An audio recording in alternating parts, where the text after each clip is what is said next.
We are living in the period where we're all in it together has been shown to be a complete sham, and what is needed now is people to resist, people to point to an alternative, people to question whether we can spend 83.5 billion on Trident, people who can say, can we afford to throw 350 billion in quantity fees in other banks, and to really question that ordinary working people in their schools, their communities and their hospitals have to bear the burden of a crisis caused by the banks and their grotesque greed.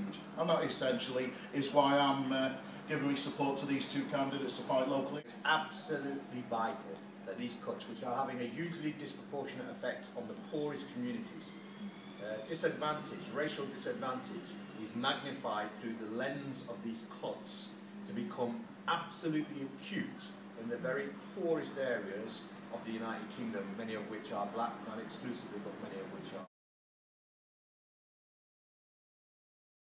I'm quite lucky actually, because my daughter, who's 21, she's at university, so you know I'm not actually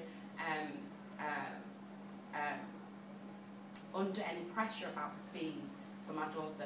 But my son, who's 13, I look at the education system that Manchester provides, which is absolutely rubbish. We look at the exclusion rates for young black boys, it's absolutely pathetic.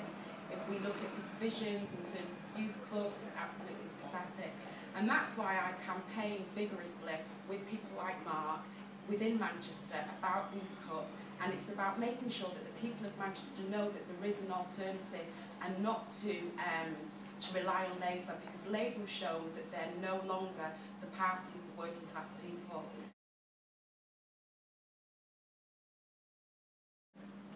It's cuts, cuts, cuts right across this city. But there's something else. There's resistance. We have had, in this city and across the country, a year of massive resistance. Students started it off. We've had 500,000 trade unionists protesting last year. We've had 2 million people or more out on strike. Now, Ed Miliband said of the budget, and he was right, it's a budget for the millionaires, not the millions. And what he didn't do, he didn't say which side he's on. Because when millions were on strike, he said, no, you're wrong. When millions marched, he wasn't sure whether to join or not, and then he didn't join. It's his politics, the politics of Labour, front bench in London, Labour in this city, that is undermining the resistance, leaning on the trade union leaders to get the strikes called off. We need a different sort of political counsellor.